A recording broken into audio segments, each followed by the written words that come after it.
Hi, everyone, and welcome. My name is Jen Elder. I'm the director of the Homeless and Housing Resource Center, and I am so glad you're joining us today for our webinar, Expanding Harm Reduction Through Increased Syringe Access. I'll start with a couple of housekeeping slides, and then I'm really excited to introduce you to our panelists today. So to start with, we'll go a quick disclaimer. We are funded by the Substance Abuse and Mental Health Services Administration, but the views and opinions expressed today don't necessarily represent those of SAMHSA or the U.S. Department of Health and Human Services. Next slide.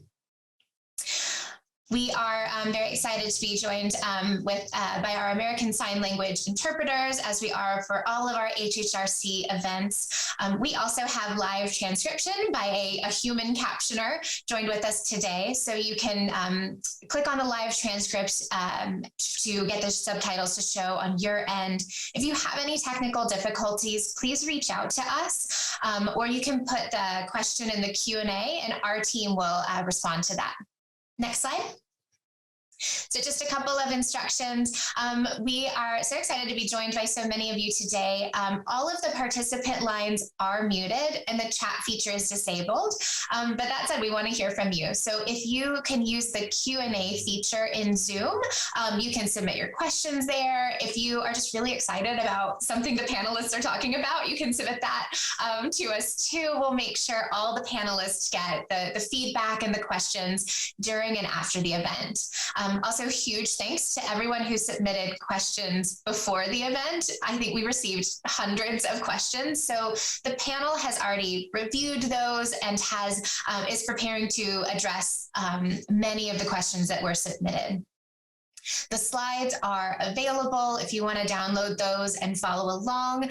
We've also put the link in the chat to the page with the slides. We'll have the recording available within about 1 week on the website and that same address.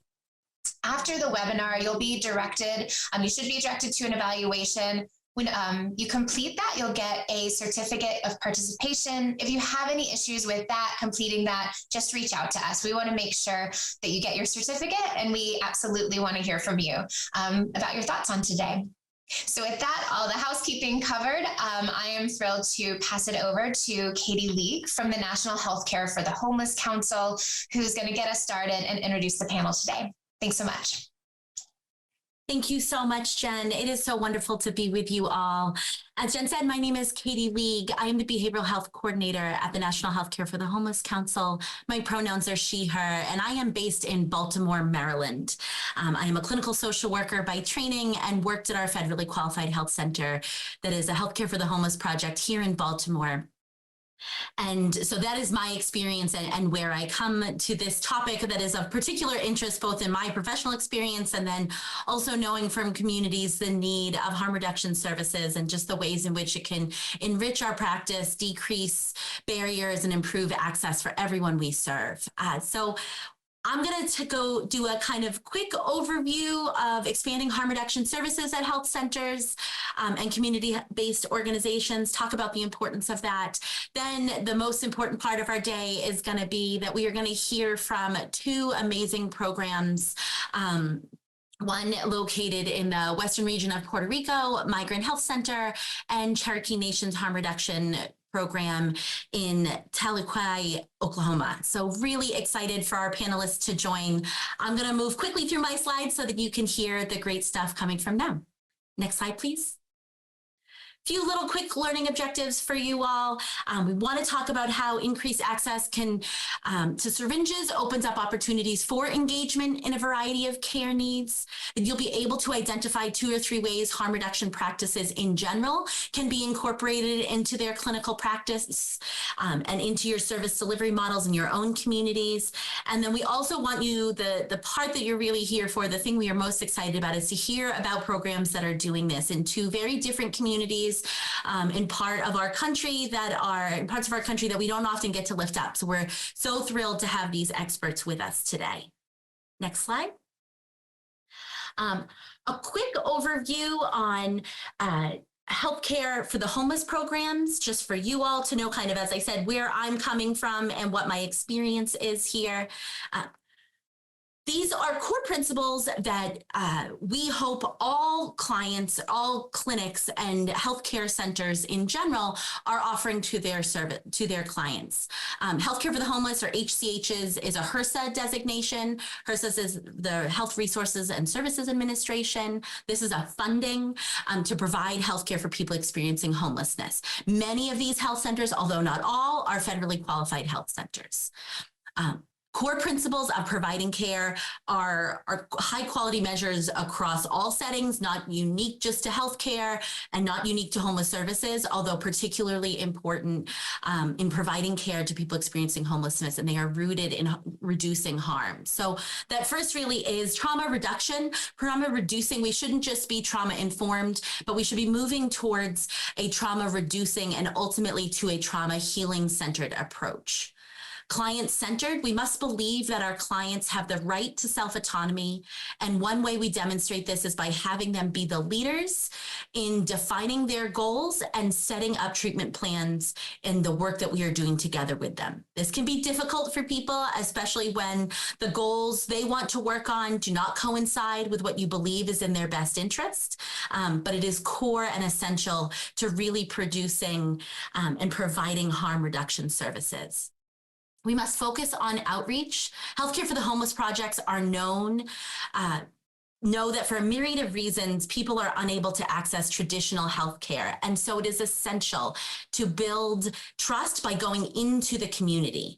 Outreach may focus on bringing clients back to care at a fixed site location, or can be street medicine or even embedded services in other settings, such as shelters, drop-in centers, meal programs. We must center lived experience. In addition to the goals being client-centered, Healthcare for the Homeless projects hire and lift up expertise of people with lived experience. Hiring peers and those who live with lived expertise makes our work better. And then core to who we are is that housing is healthcare. As healthcare workers, we know that our clients are at greater risk of more serious outcomes than their housed counterparts. And working on obtaining more stable housing is an essential part of a person's overall health goals. Next slide, please. There are really two components of harm reduction. We think of this often as principles and program, and they come together to form this practice of being a harm reduction organization. So there are harm reduction principles that have been defined by the National Harm Reduction Coalition, and there are 8 of them that they define as core principles of harm reduction. They center around accepting the drug use, that drug use is a part of the world, and that focusing on the quality of individual and community life and well-being does not necessarily require the cessation of all drug use. On the program side, there are programs such as Syringe access, needle exchange, MAT, or PrEP that innately reduce public health or reduce harms by increasing access to life-saving and really important ways to decrease transmission of diseases and illnesses, but it is in combination by bringing together those principles and the programs that make up a harm reduction practice. You can be a program that doesn't offer harm reduction services, but has embedded in your philosophy and how you interact with clients these principles that are core to who you are. So you don't have to offer Syringe services in order to be a harm reduction program. And conversely, you can offer something that is defined as being harm reduction, but that the ways and the service delivery and the practices are not actually lifting up these core principles. And so it is a good reminder that it is together, bringing together both those principles and programs that we are really centering the clients we serve. Next slide, please. A few basic facts about Syringe access. Syringe access is a movement that has been around for decades, and these facts are studied and well documented. Due to stigma, bias, and misinformation, some people may refute that these may even have and that there may even be individual circumstances that refute these facts that they've experienced that are contradictory to them. However, engaging in conversation and effort to build alliance around shared goals can be necessary to get communities and individuals buy-in on the value and importance of delivering harm reduction services. So we know that syringe access is an evidence-based public health intervention that reduces risk for people who use syringes, especially those who use drugs intravenously. Syringe service programs or syringe access programs provide access to treatment, primary care, case management, housing support, education, a myriad of other services that are often bundled with that syringe access. And we know by research and lots of data that syringe access does not increase drug use in communities. Next slide, please. There are a few core services that all SSPs offer. These are actually kind of stated by the Center for Disease Control and often HRSA, those who are HRSA-funded programs. These are things that must be included. Many states have this also required, depending on how syringe services are managed within your communities. But these include access to clean syringes, safer use kits, naloxone disposal services, or disposal of those syringes, of used syringes, education and referrals to treatment. Many programs also offer additional services either directly or through partnerships with other community programs. These include testing for infectious disease such as HIV or hepatitis, medication-assisted treatment, wound care, primary care, case management referrals to treatment, a whole myriad of services. Next slide, please. So as we move forward, and just before I hand things over to our amazing presenters, I want to talk a little bit about implementing harm reduction within your organization. And really, it starts at education of those within, getting buy-in within your own organization. So across all positions within your entire system. One of the things we established in my health center was every single staff person upon hire as part of their new employee orientation were trained in how to administer naloxone. They were trained on why we offer harm reduction services. And once we established as a syringe access program, we also talked about why that was, so that if somebody were in their daily lives in conversation could answer and have engaged conversation around this. Make naloxone readily available to staff and clients. So this is a really easy way in which you can implement harm reduction practices with little effort and can make a huge difference. Building partnerships with harm reduction programs to demonstrate need. So, and sometimes even within our own programs, we are unaware of the need among the people that we serve.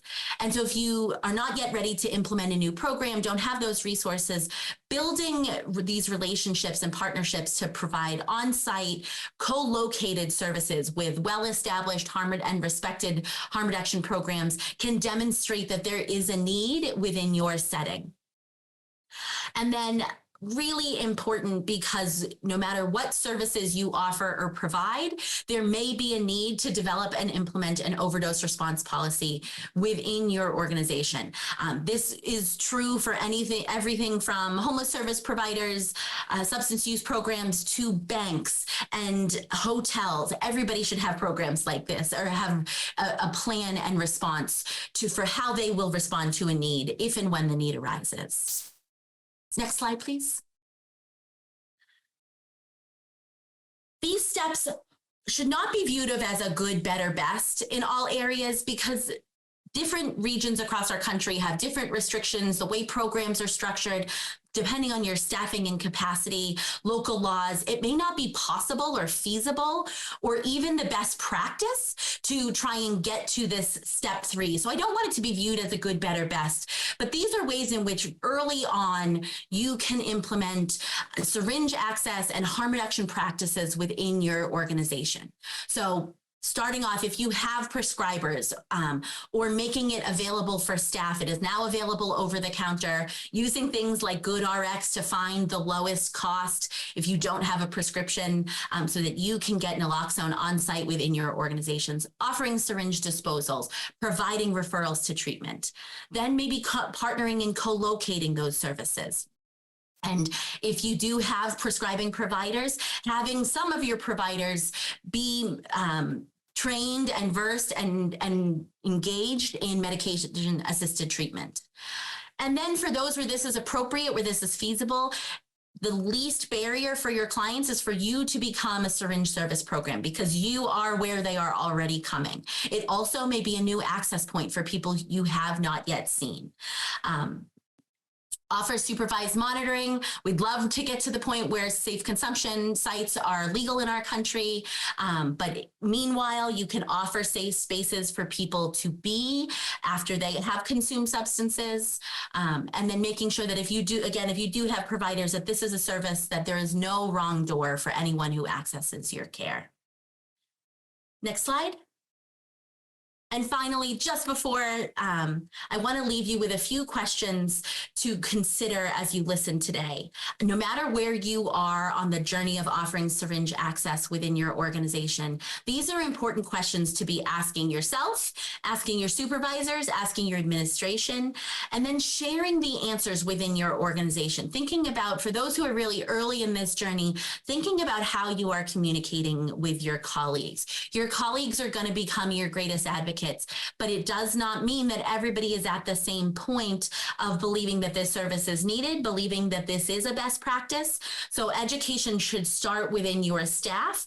And you don't need full buy-in for it to be something that you move forward with. Sometimes it's going to take, as with all things, you have those early adopters, those who are staying pace, and then those who need to see and observe it in the setting to realize its importance. So without further ado, I'm going to hand you over to Dr. Rodriguez and Henrix Malaret from Migrant Health Center in Puerto Rico. I am so excited for them to share about the program. They have been doing this work. Their organizations have been doing this work for decades. And there's so much that we can all learn from what they are doing. I will hand it over to you. Thank you. Thank you, Katie. Okay, so good afternoon, everybody. My name is Dr. Tania Rodriguez. I am the Executive Director of Migrant Health Center. As Katie mentioned, joining me today is Hendrix Malaret, the organization's Programmatic Director. Today, we will be presenting important milestones that our organization has been able to reach, and we will share with everyone our one-stop syringe exchange program and all the details related to our program. This presentation intends to provide guidance on how to incorporate innovative and comprehensive care services, especially for people who inject drugs and homeless people.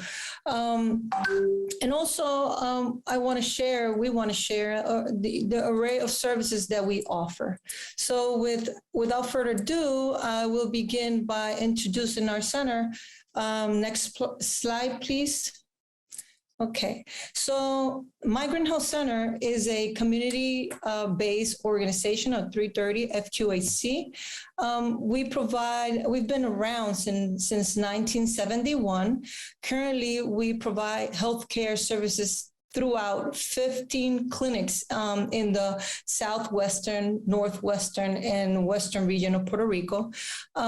We also have a special price division that is comprised of 12 independent projects. However, in the case for the clinic, our health center, the services that are included in the daily services are primary care, internal medicine, pediatric care, OB-GYN, dental, optometry, mental health, the whole spectrum of care.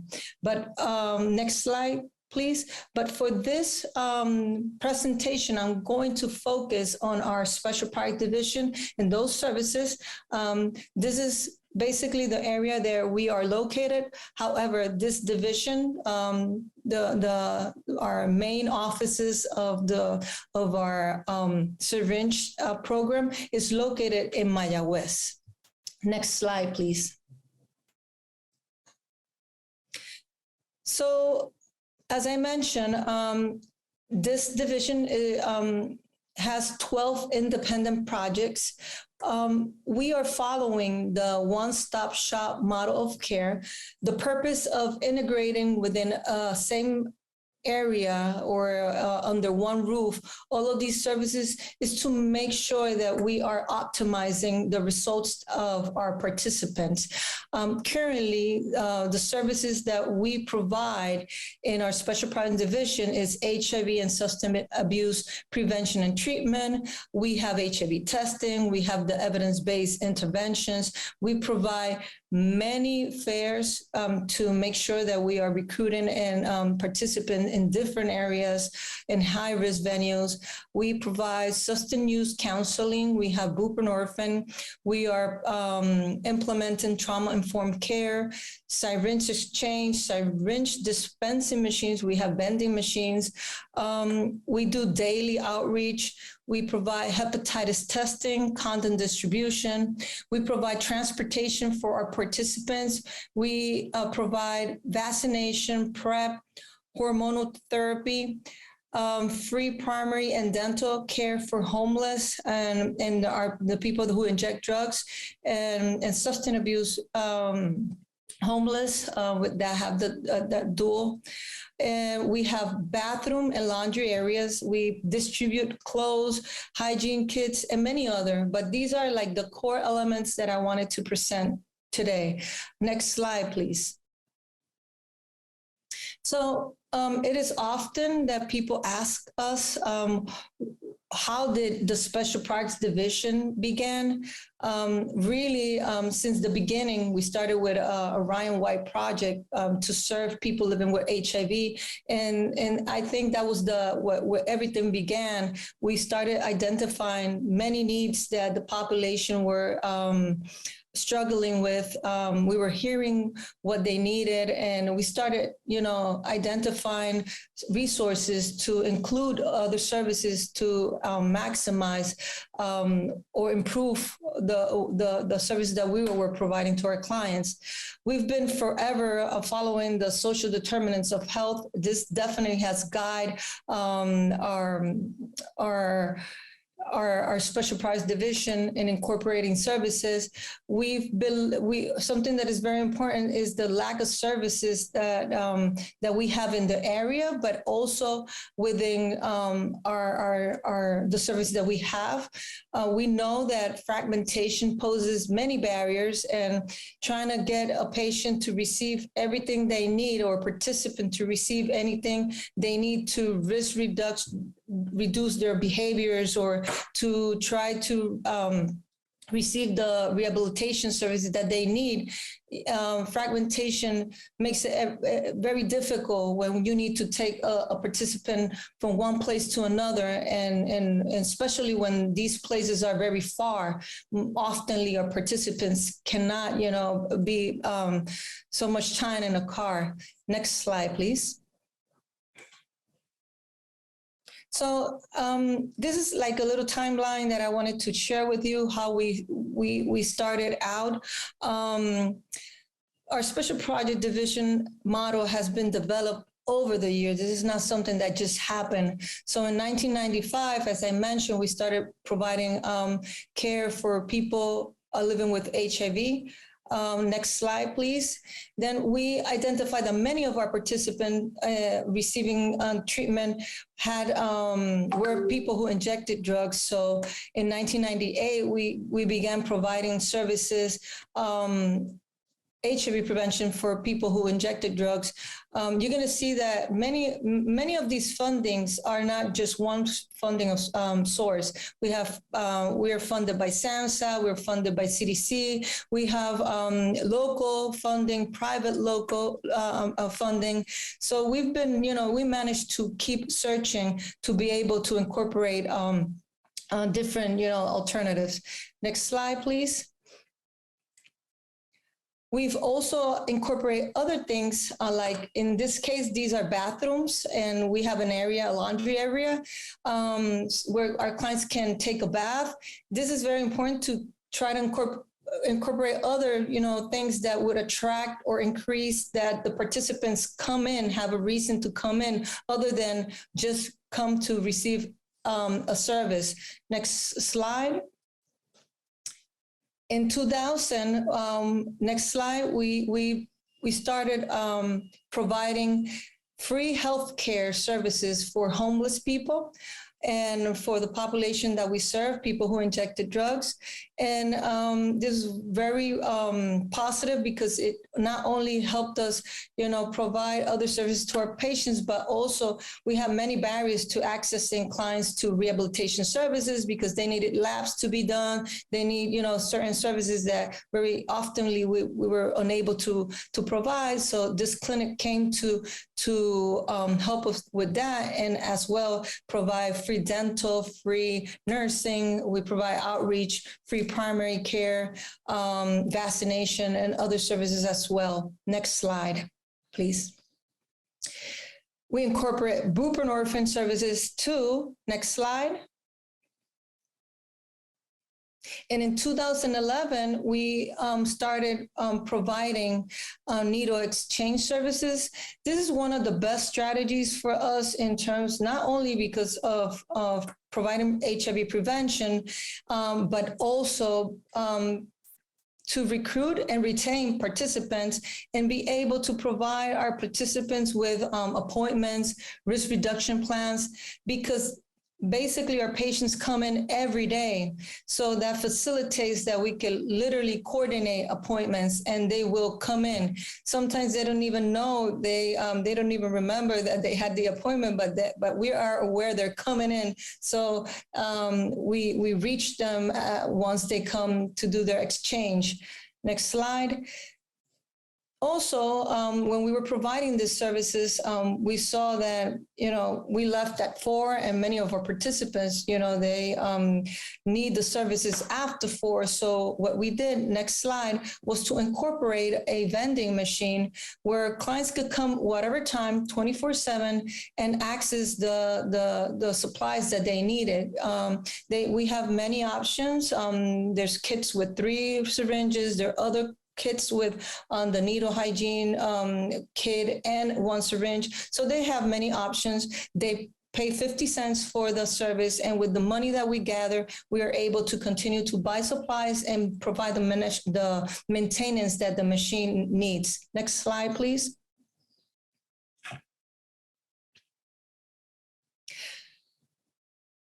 A lot of participants that we were providing services were YMSN and MSM, so we decided to also incorporate a project that would facilitate us being able to have a specific staff that could also, work with our MSM and our YMSM and provide the services tailored to the needs that the community needed, not only the injecting use problem, but also other needs that the population had.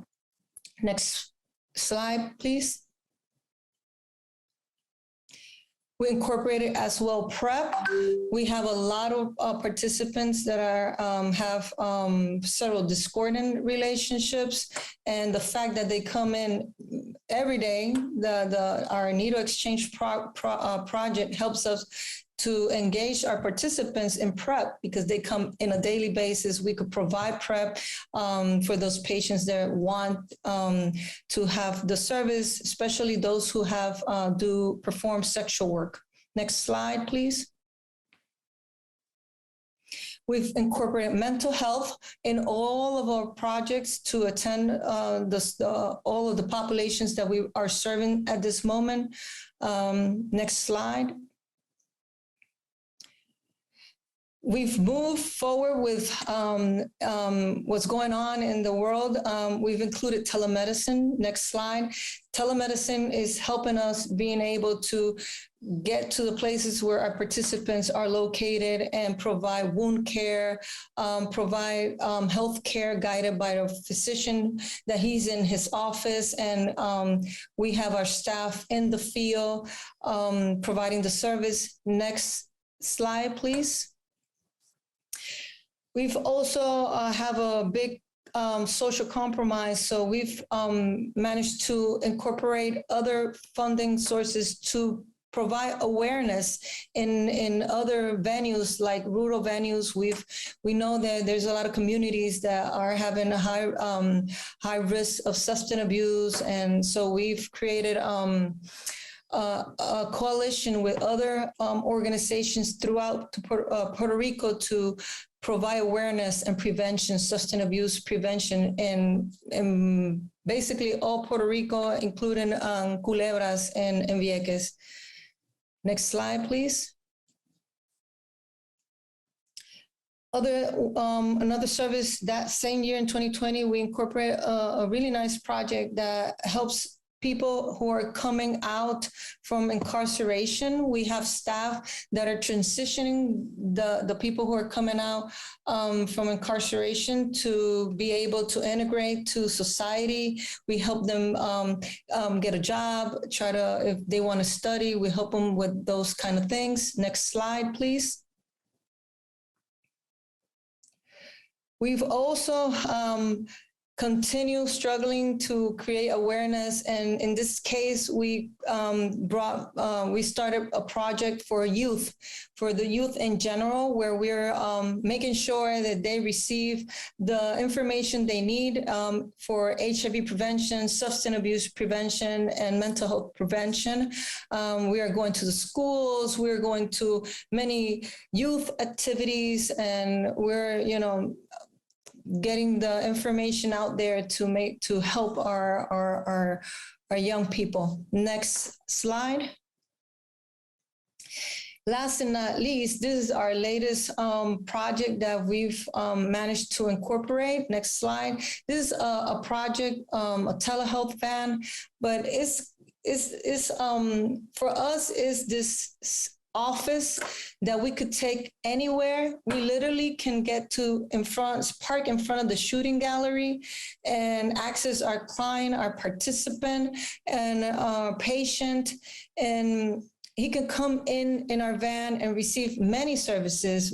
This has infinite possibilities. You could receive mental health. You could receive wound care. You could see a doctor. You're going to see in this little video that through the monitor, the doctor is seeing the participant, the patient, and the nurse is guided by the doctor. She's standing in by the doctor and providing the care that the patient needs or the participant needs. So this is something new that we've incorporated to provide confidential and the privacy that our participants need to receive the care that is so needed for our different communities. So with that, I'm going to pass it to Hendrix, who's going to continue with the rest of the presentation. Thank you.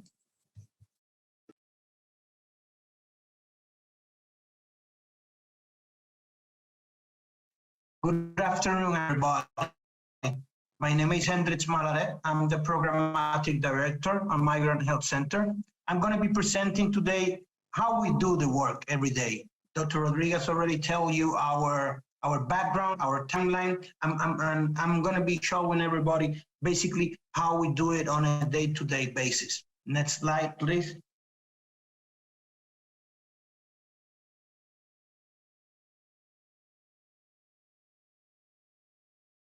Next slide, please. Okay, thank you. Basically, we provide different services, special projects and migrant health service, HIV testing, PrEP service, condom distribution. Basically, we conduct HCV testing. We also conduct risk reduction interventions. We also provide vaccination services, hormone therapy, PrEP, and basically all these services are provided in the western region of Puerto Rico overall, and all the services are provided on site and are provided on the community. We have utilized different strategies that during the years have been effective for us and has worked with our different populations. We conduct mapping activities and outreach activities in fixed locations, and we establish different routes. Like, for example, on Mondays, our participants know which route we're going to be visiting. It's a different route on Tuesdays, Wednesdays, Thursdays, and Fridays. and we visit different places where our target population gather. That includes the homeless population, the persons who inject drugs, persons living with HIV. And we have been very consistent with the days and times, and participants already wait for us basically every day, because for most of them, they only receive services, depending on the route, maybe only once a week, and that is the specific day and time that we visit their community. We have created different strategies that have become best practices for us, like, for example, the one that we call the AM/PM, where basically we visit one specific fit location and we divide our team into different groups. And for example, one team can be located in a touring gallery or one place, let's say for 1 a.m. until from 8 a.m. until 1 p.m. So we provide services there, syringe exchange services, condom distribution, risk reduction intervention, HIV test. And then at 1 p.m., a different team come to that same place and we stay there until 6. So dividing the staff into 2 teams, we're able to stay in one specific place from 8 a.m. until 6 p.m., basically providing services during all this time to different individuals. And normally these are individuals that not necessarily visit our syringe exchange programs or our different risk reduction programs. We also have different strategies. The one that we call La Ruta del Sabor. In English, that is translated to the flavor route. Basically, we visit during nighttime different places in one night where sex work normally occur and the LGBT population normally encounter for different sex encounters, and they gather. Basically, we know these places. Normally peers let us know where these places are located, and we visit these places, and at night we conduct syringe exchange, condom distribution, HIV testing, and we recruit participants at nighttime in these specific targeted places. Next slide, please.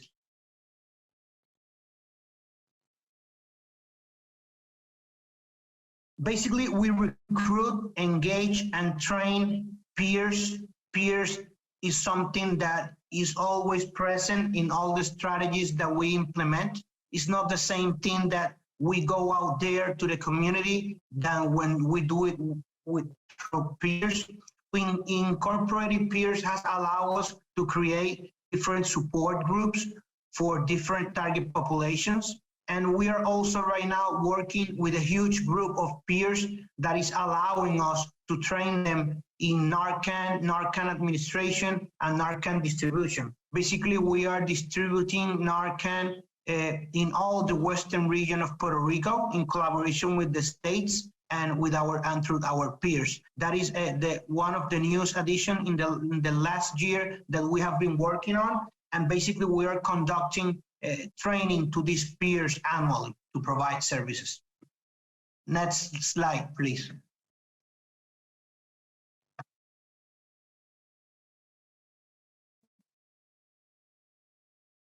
For us, has been very important to provide all the services in an integrated manner. We try to complement all the different projects that Dr. Rodriguez presented and explained. We try to provide services in a one-stop shop. So when we conduct the different strategies and we provide HIV testing, individuals who tested positive are linked immediately through our Ryan White program. Persons that are eligible for PrEP, they are navigated instantly.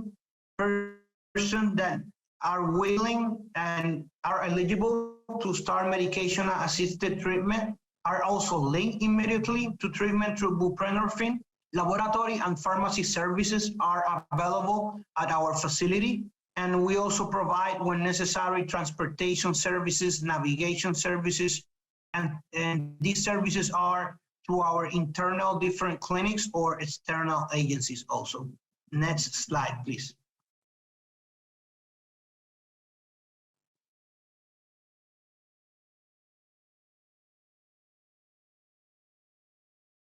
In terms of specific substance use disorders for persons who inject drugs, we conduct outreach activities in specific places through our weekly fixed routes, as I already mentioned. We also conduct every day. Services are available on site and in the community. Every day we have a team providing services to walk-in patients on site. That includes syringe exchange services. And we have a team providing services in the community, in the different municipalities. So that has been also a success for our program, working with peers.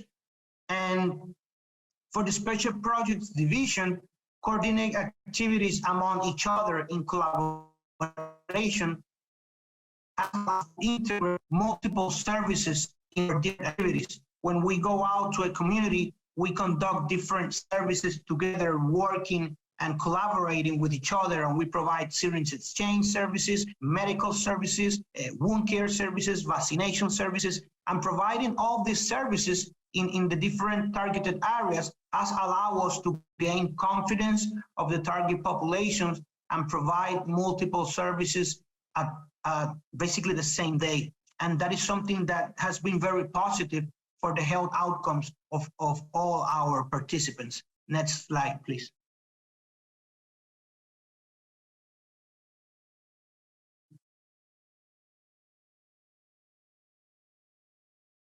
I'm going to just mention just a few of our annual achievements.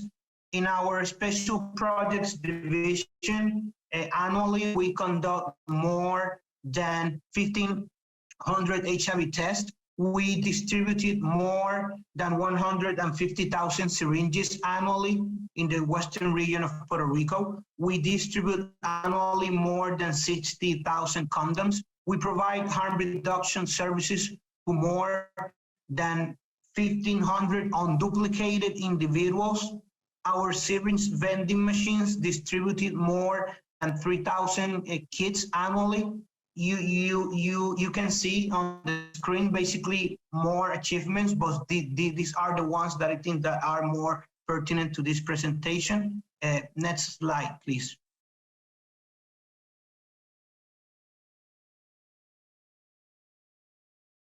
Integrate mental health services to our project has been a success. Basically, we have learned that providing holistic primary and mental health services works in the benefit of our patients. Integrated mental health has allowed us to increase access to services and allow individuals to make behavior modifications.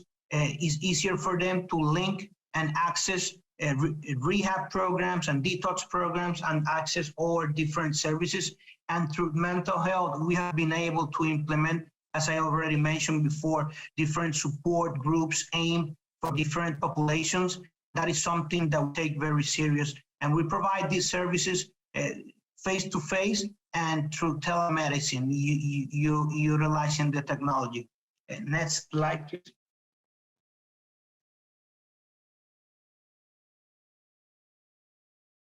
We also provide medication-assisted treatment with buprenorphine. Right now, we have more than 100 active patients on treatment, receiving services on site. We provide case management services, primary care, mental health, substance abuse counseling, and support groups to these participants from this program. Next slide, please.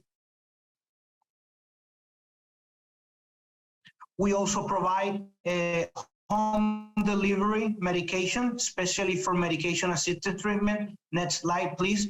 These at-home services, including pharmacy services and lab services, has allowed us to increase access to services, especially among the homeless individuals and especially among persons that live in inner rural areas with no transportation. This has allowed us to conduct different lab sample collections that are necessary to, for example, enroll in a detox program and distribute the medication that include PrEP, that include buprenorphine. So this has allowed us to increase services and facilitate access for our agency participants.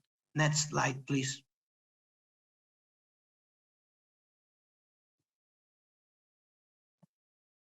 I'm going to handle to our colleagues. That is everything on our end. I think that the questions are going to be answered at the end. So thank you, everybody.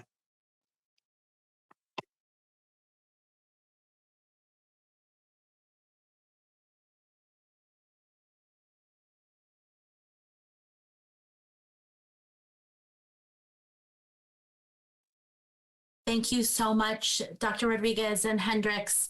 We're going to turn it right over to Coleman Cox, who is the program supervisor at Cherokee Nation Harm Reduction Program. Coleman, we're so glad to have you with us. Glad to be here today.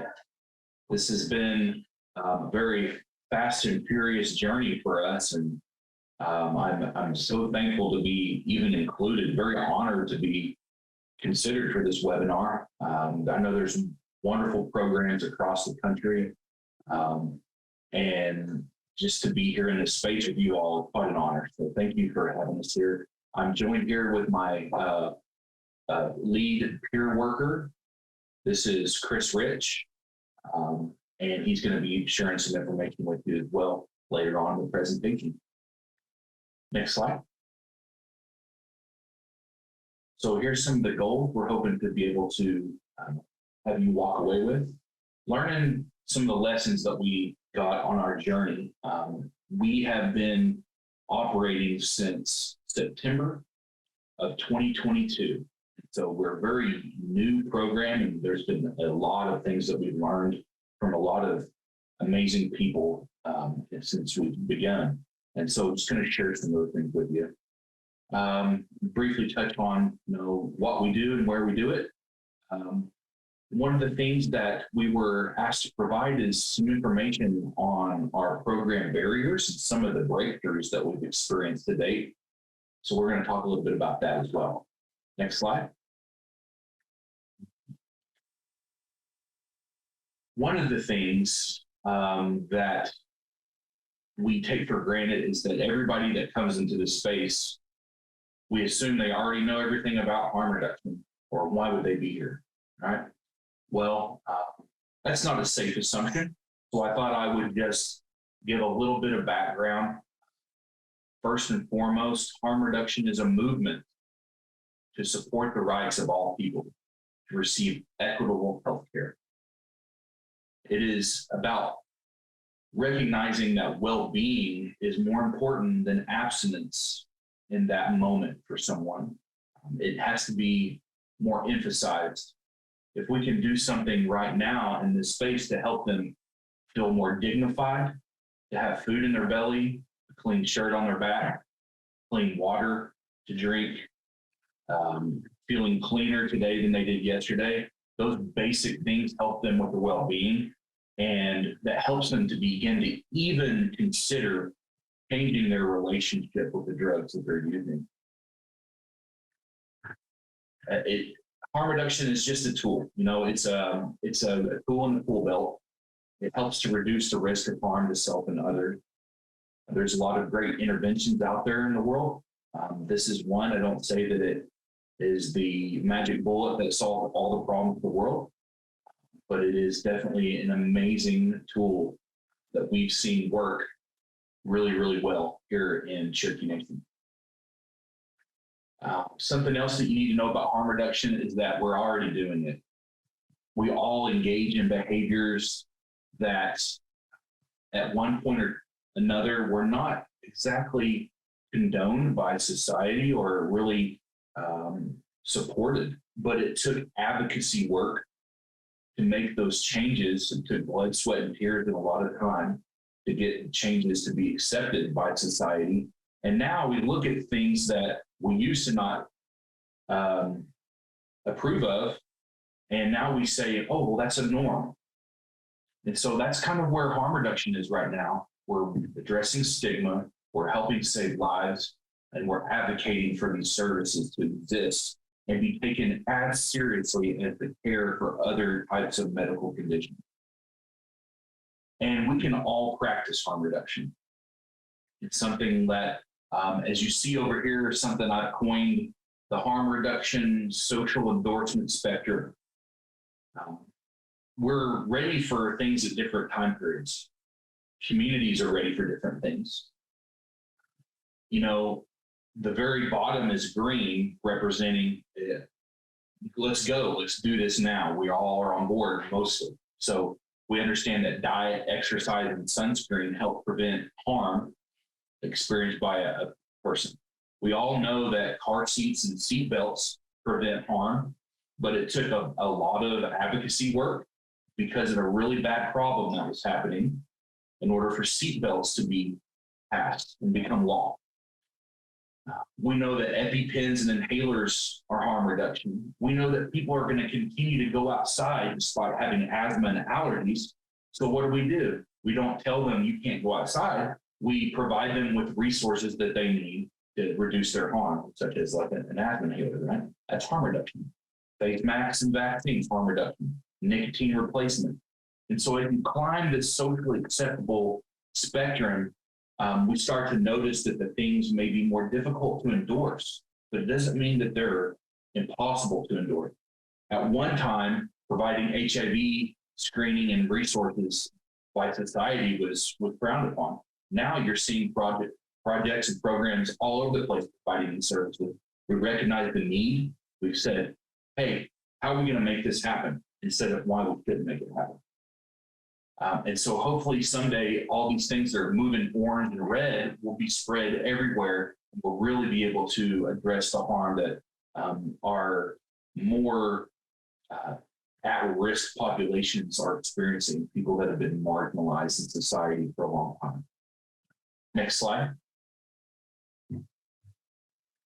So when we talk about harm reduction, we can talk about it in several ways. But one way that really speaks volumes is the cost. So what you have here is a blown up view of a new syringe, and then what it looks like after one use, and then after 6 uses. And several years ago, when I put this together, the average was 5. And so it really shows the need for why a clean, sterile, unused syringe is needed every time that someone injects, because that just is what helps reduce harm. Grabbing the tissue and pulling it, causing unnecessary wounds in the skin, like that last image there. Looks like a shepherd's prick.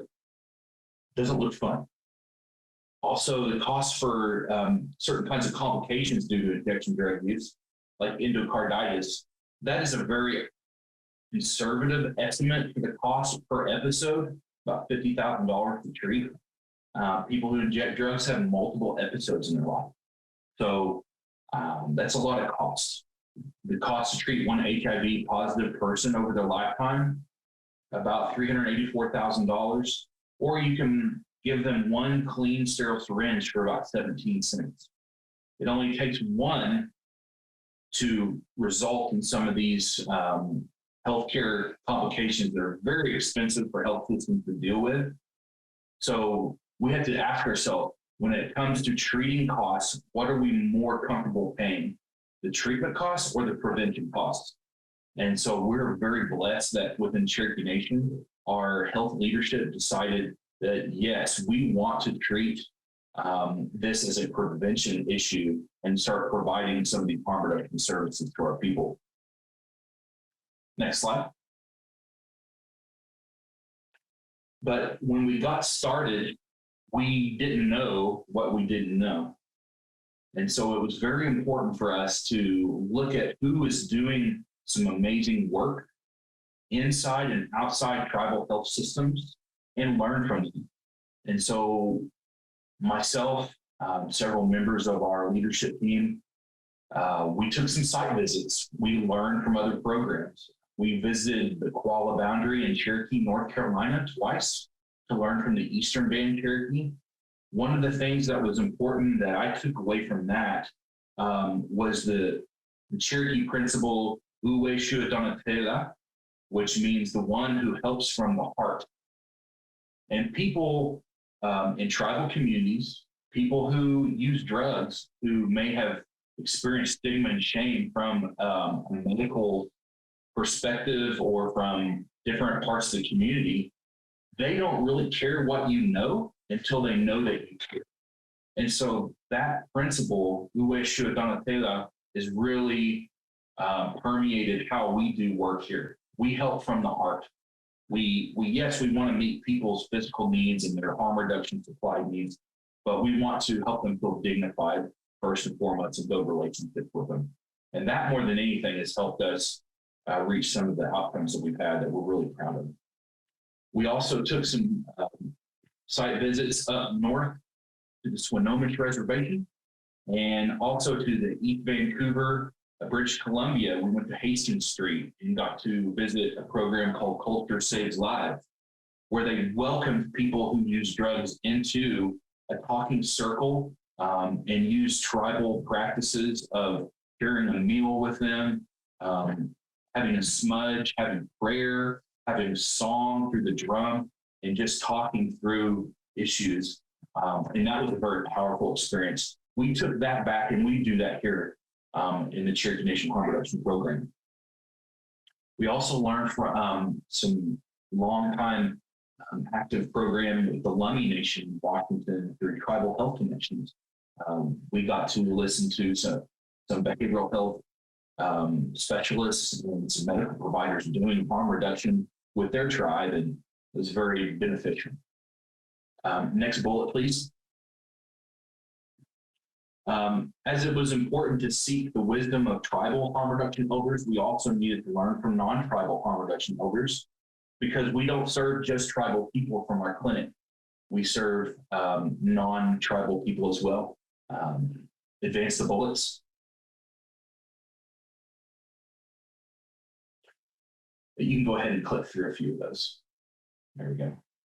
All right. So in 2022, before we got started offering services, we were very fortunate to get to work with Heather Etney, the co-founder of Bevel Up, National Harm Reduction Coalition, Mason, and other amazing things, author of Getting Off Right. She is what I call the pioneer woman of harm reduction. Has been doing this work for decades in California, and she has been an amazing resource and just a guru of harm reduction services, and has really helped us, springboard right into action, serving people. Since we're such a new program, a very valuable experience. Also, we visited with Mark Jenkins, who's a streetologist and founder of the Connecticut Harm Reduction Alliance. Received TPA from him. An amazing guy. Learned a lot from him as well, on how to just go out and serve people and ask forgiveness later. We attended some conferences and workshops as well that helped increase our knowledge of how to do harm reduction. You can advance the bullet, please. We worked with NASTAD to go to the Louisville, Kentucky Syringe Service Institute, as well as got the privilege to attend the National Harm Reduction Coalition Conference in Puerto Rico. That was an amazing experience. The people there are beautiful. The food is amazing. The conference was amazing. Had a great time, learned all about harm reduction, street-based medical care, which was an amazing concept to me, that you could do things like that using plant medicine and healing abscesses, and it was phenomenal experience. So, all this has come together to really show that you need to seek the wisdom of those that have gone before you and stand on their shoulders, take their wisdom and run with it. Next slide.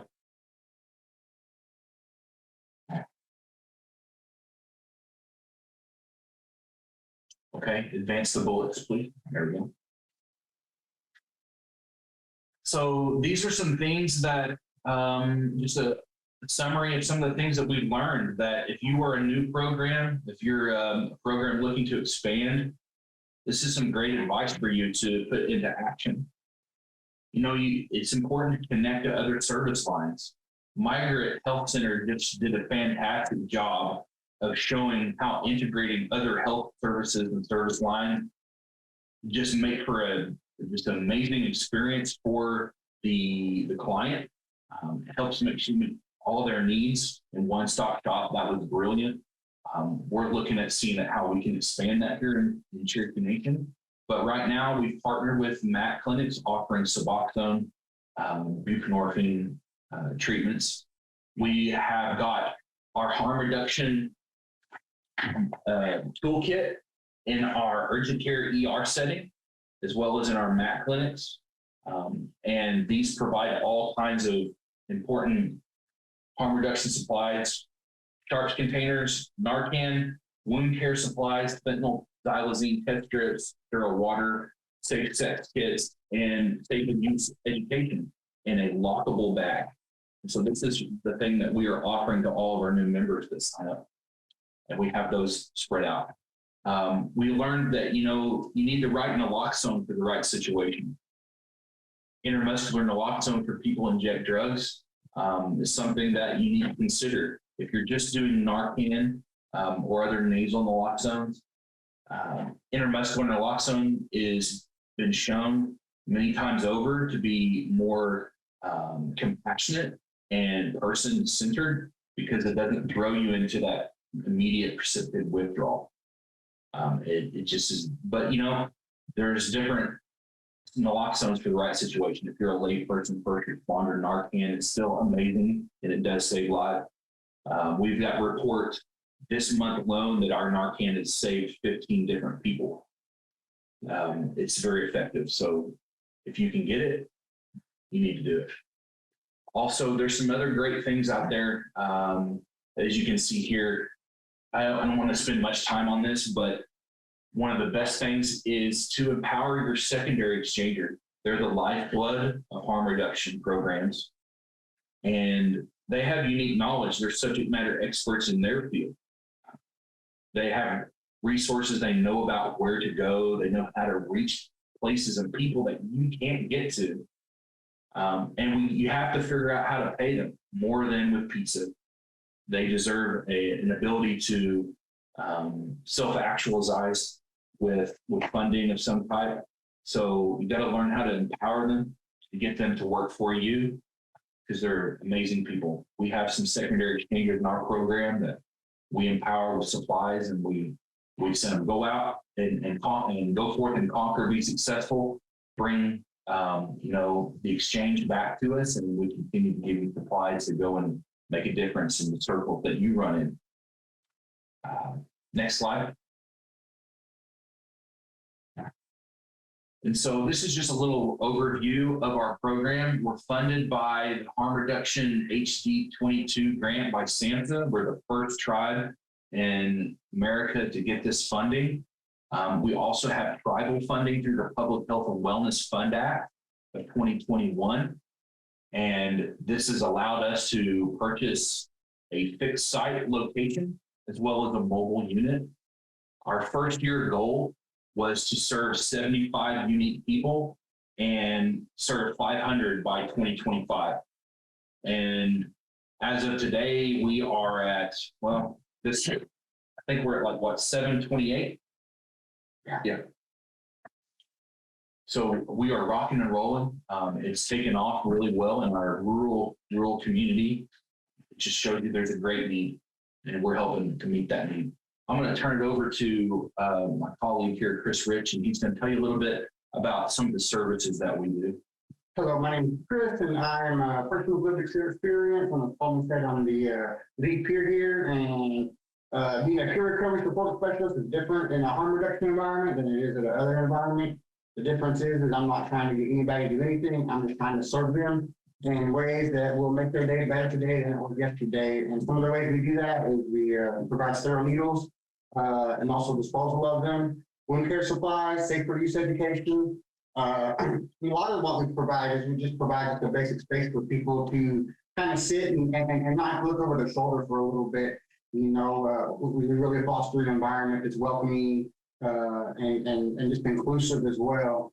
Like they mentioned a lot of harm reduction principles here earlier, and integrating them of just loving people for where they are and where they're at is why I come get up and I don't come to work. I need to go to a place and get paid for it. Because this is no longer a job for me. This is hard work, and And so some of the things that's been really great about the services we've offered is we've developed some learning labs with our TTA, Heather Edney, where we are trying to help provide, wound care information, just some more information, and also you do it in a way where we can, where we're involving our participants and members with what we're developing. So like it's been said, they're the experts of their lives and know what they need more than anything I can just guess up. So that's some of the things we try to do for education. Also, we have male and female hygiene kits. Basically, the difference is there's some female hygiene projects in there, but it's not in the male one. And that includes things like shampoo, conditioner, razor, some, just some basic things that you may not, aren't your priority to go buy when you got money whenever, you're a person who uses drugs. Those things go by the wayside. Nutritional items, we've been very lucky that we have been able to provide quite a few nutritional items and do them with the donations and just other things that we've done. And recently, we are now able to buy those things with our grant funding because of just some research that we've done and brought back to SAMHSA. It's really, really great. The Hep C, HIV, and syphilis screening, that goes really well. We do that once a week. We have some people from our infectious disease department who come and they will provide the treatment or provide the test, and if they are active, we can immediately get them to a provider to start treatment and start answering questions. And one of the greatest things about being a peer here is that if someone starts to make a little bit of change talk, that's whenever where being the lead peer comes in is really great, because then I can talk to them and share with them my experience on how I lived that lifestyle and got out of it. And we are very lucky that within our health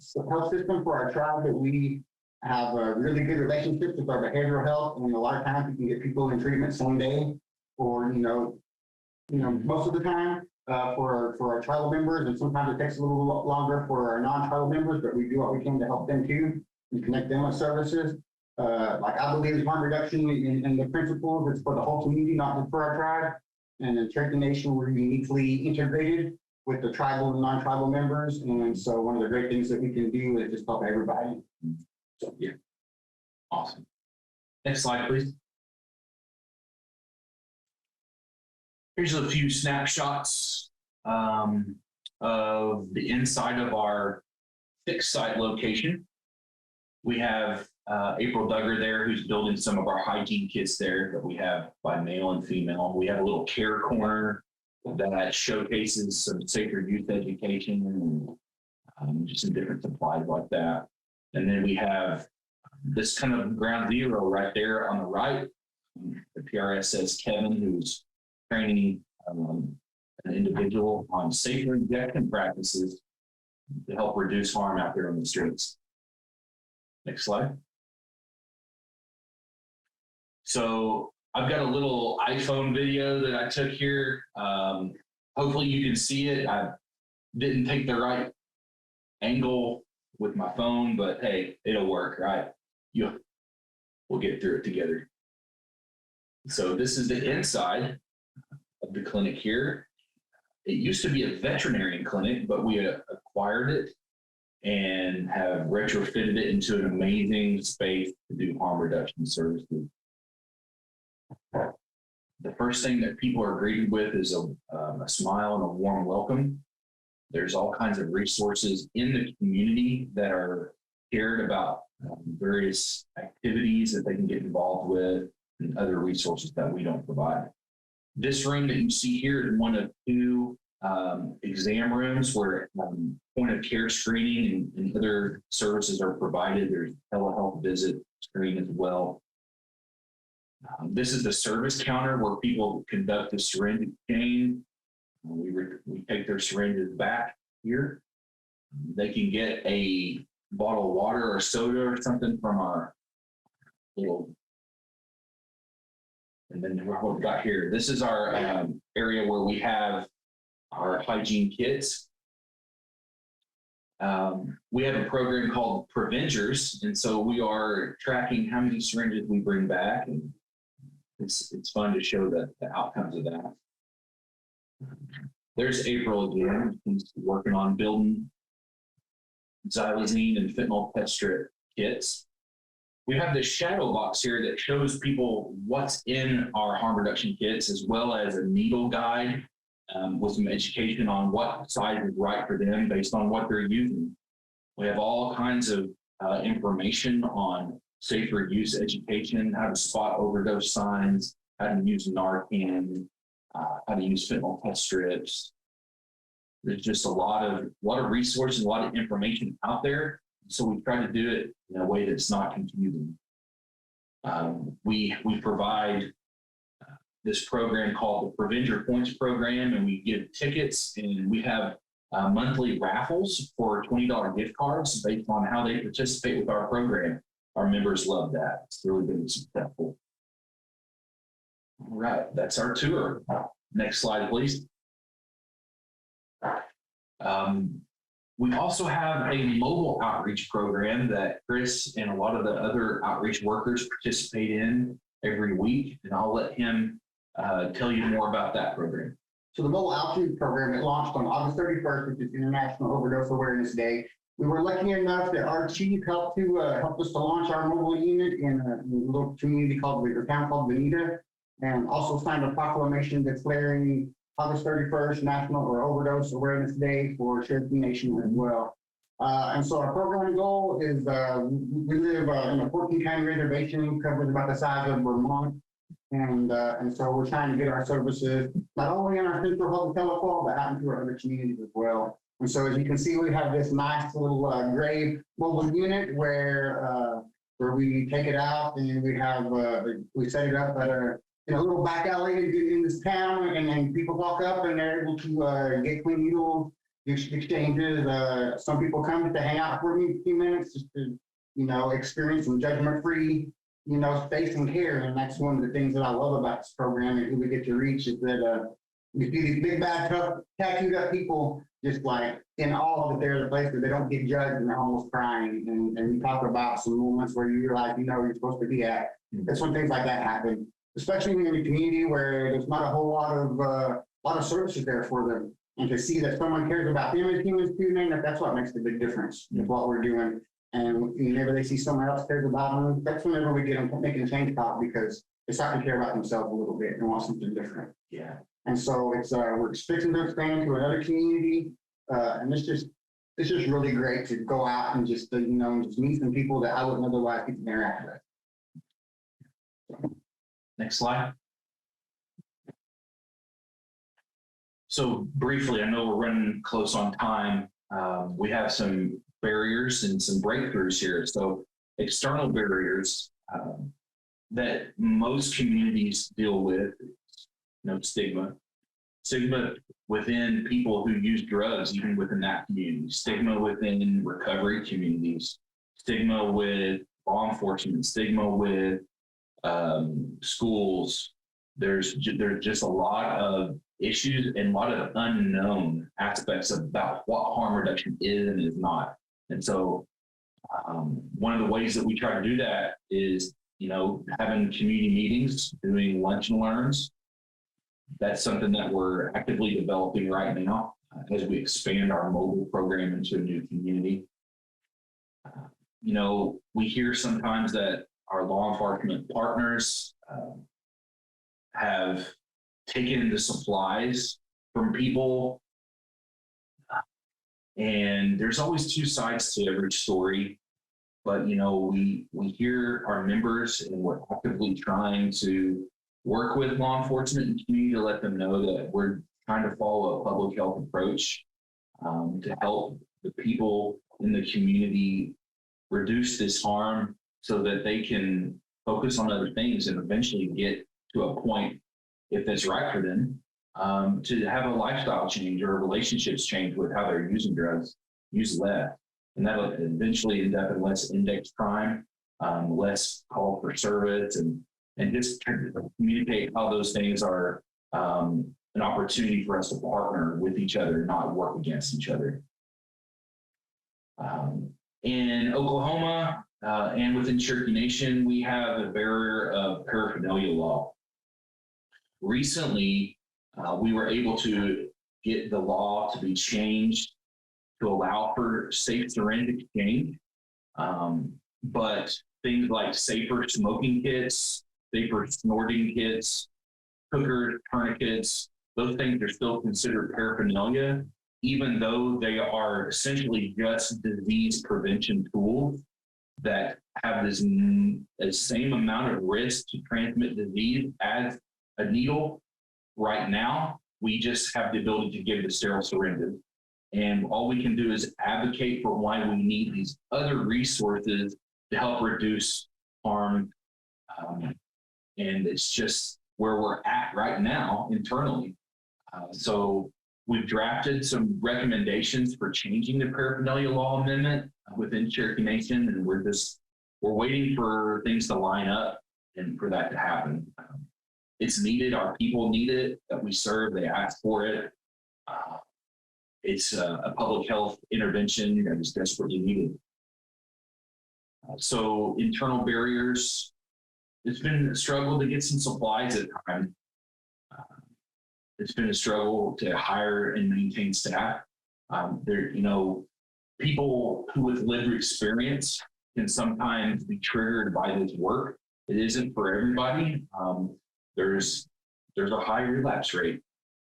And so we understand that. We love people, even our staff, and if things aren't right for them to continue working in this environment, we understand. And if they need to move on to something else, we understand that. And so that's always something that you run into when you do a harm reduction program is hiring and maintaining qualified staff.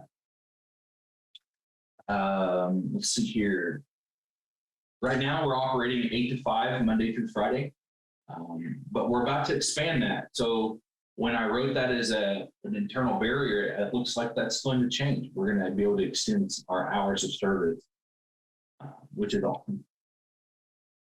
To your internal breakthroughs, we were able to create some stigma reduction materials that are designed to help educate people on the science of harm reduction, which is awesome. And we're using those and giving those out too. And we're also just about ready to begin purchasing vending machines. It's amazing that these things are even available. Our funding is going to allow us to do it.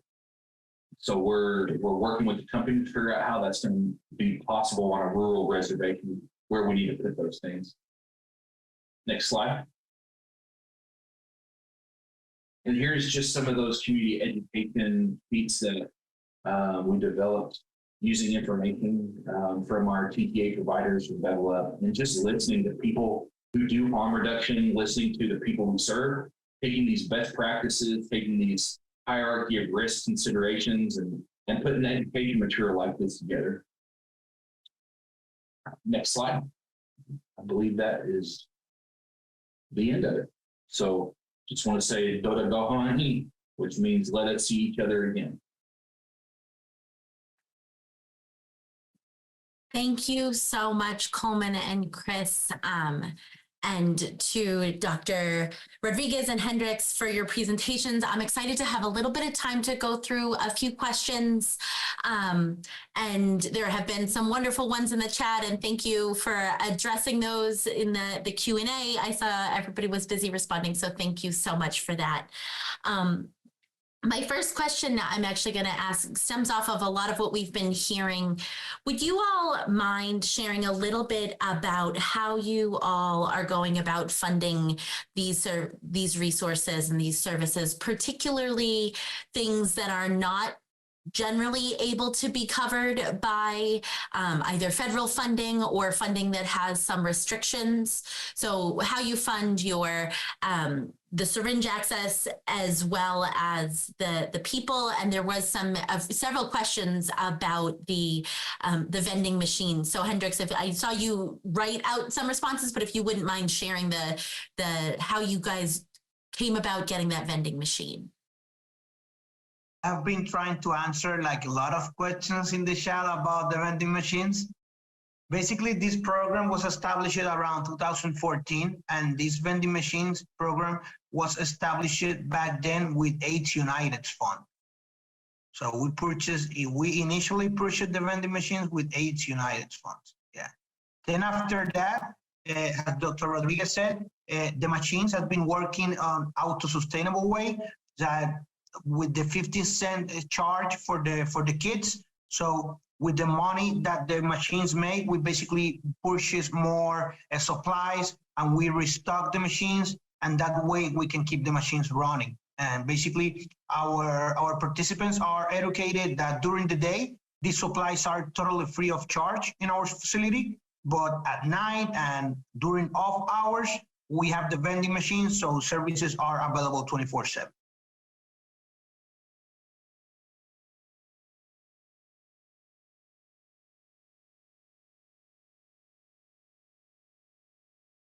I'm just taking notes about that. That's a pretty cool sustainability process that you guys have gone through. Thank you for sharing that, Hendrix. So the funding of our supplies, they come from tribal funds. We had a tribal opioid settlement dollar that our nation received, part of a litigation process. And it's going to revolutionize our ability to respond to treatment, the treatment needs of our people. It's going to lead to much wider pathways for recovery and treatment. And one of those pathways was to create this harm reduction program. And so we received the tribal dollars that helped us build the program with this facility that we're in now, with our mobile unit, initial supplies, pays for Narcan, all the syringes, everything that we need like that. But we also receive harm reduction grant funds from SAMHSA, which is the first federal program to allow for the purchase of those syringes and other harm reduction supply. We're very fortunate to have that. And I realize that not everybody gets that opportunity. What I do recommend that you do is don't give up, try. If there's a new cohort that's coming out, start working on that now. Start working on your statement of need. How could this funding help the people in your community? And get a great grant writer and just go out and conquer. You never know until you try. And so those are the funding sources that we've had that have allowed us to do this work. I love those suggestions. It is both trying to find small things in the now or things in the now, but then also planning for knowing that this is a direction as more and more evidence gets produced, and that advocacy is happening that is making both local and even federal regulation changes. Hopefully these restrictions will loosen up bit by bit, and different sources of funding will be able to be used for this. And those one-time funding streams like the opioid settlement, even during COVID funds, that they can be used sometimes to purchase those larger things, whether it be a mobile vehicle or the vending machine itself, and then retrofitting it with the supplies. Even if it can't always be full, the times when it is incredibly meaningful and impactful in a community and can demonstrate that need. I really appreciate that. I'd like to ask specifically a question for Cherokee. You have shared that your program is relatively new, and what has been the community's reception to your services? And did you have to get any community buy-in? There's always a need to get community buy-in, but continue to develop their buy-in and their support, and involve them in the processes, involve them in promoting what you're doing. We work, with a coalition network called the Coalition Action Network that is across our reservation, and there's different communities that have these substance abuse prevention coalitions who have been trained by CADCA and received SAMHSA funds. Now on their own, we equip them and train them in the way that they should go. Now they've departed from us mostly and are doing this great work. And so we use their capacity to help us promote our effort, because they have people at the table that need to be at the table. And so they go out and say a good word about our program for us. That's very helpful. Also, we are in a small town of Tahlequah, and it is the the capital of the Cherokee Nation. And we have a lot of support for this program from the administration, from the chief's office, from the medical services, from the tribal council. And that has a lot of weight, has a lot of support behind that. And that was very helpful in us reducing stigma. But there's still stigma. You know, we see messages on Facebook that'll pop up that, you know, we're just enabling people and that we're contributing to the syringe litter, that the opium is because of what we're doing. But, you know, we don't get really our feathers ruffled by that. You know, there's always going to be people that don't like what you're doing. But we've been fortunate that 9 out of 10 people that we've talked to have said, you guys are amazing. You're changing lives. The worst part about your program is that it wasn't around when I needed it. So we just take that to heart that, you know, we're working in the right direction. And one thing I'll say is like the people who, when I first got here doing harm reduction, I come from an active-based recovery program. So it took me a little while to get used to what we was doing here. But and so a lot of the people in the recovery community, whenever they found out where I was working, I got a little like pushback from them. But one of our TTAs, whenever we was learning this stuff, told me that, and I buy into this 100%, because we're on the right side of this issue. And that is, you know, we're trying to reduce death. And to me, one of the most valuable things in this world is life. You know, so and I have seen the work that I do here save a life before. So, you know, I think it really helps whenever you can talk about harm reduction from a place of heart. You know, that passion that comes through. Like I talk about it, I get goosebumps because this is my life right now. So that's why I'm so grateful to maybe change someone's mind. And if I can't, I know I'm on the right side of the issue, and I just let it go. I think that's an important, yes. What a great perspective to have. Thank you both. For Hendricks and Dr. Rodriguez, you serve people across Puerto Rico in a variety of community settings, rural, urban. How do you adapt your programs to the different communities' needs? And what have you found as being the most important when considering how to modify or adjust the programs, the services you offer when going into a different community? Yeah, well, I'm gonna answer part of the question and then pass it to Hendricks. Well, the first thing is that we rely a lot in training.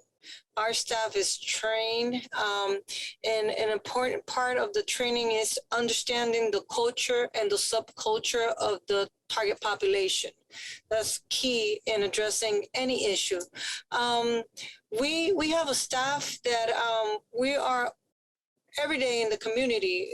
We don't have a service that is a desk office service. We are in the community. We are listening to our clients in a yearly basis. We do assessments to be able to gather the opinion of the communities that we are serving. We have advisory boards, not only client advisory boards, but we have also organizational advisory boards. And that's the way that we are always making sure that our services are guided not only by the community, but also by what's out there, you know, what is needed is not our opinion. So we, as Hendricks mentioned, we always think that it's very important to have on board peers, people that are part of the community, of the different communities. So, and last and not least, the experience that we've been gathering throughout the years. We've been consistent. And one of the things that we strive to is to be able to provide services that are maintained through the years. That's why vending machine came in, and we have other projects that have that same thing, same of way of of being implemented, that they're able to be self-sustained, that if in the case we don't have the funding source to keep paying salaries, we always, from day one, we're thinking, how are we going to sustain this project if we don't have the resources, if the budget period ends and we are not renewed?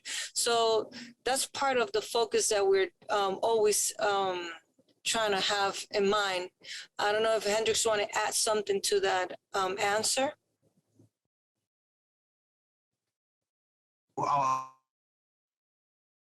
They are going to give you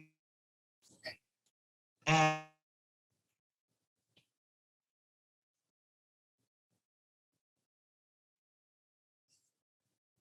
Turned off the camera so to help Hendricks. Maybe he's located where.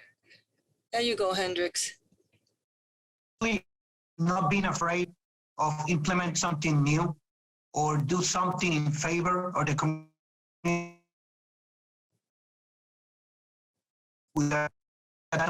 Sometimes we need to or think that we're crazy about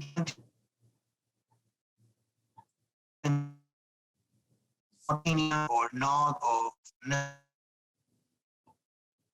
think about. I thank you. I think that the last sentiment there was about thinking outside the box and don't be afraid to try something new to adapt and meet the needs of the community. And I think that's such an important note and a wonderful way to leave us all.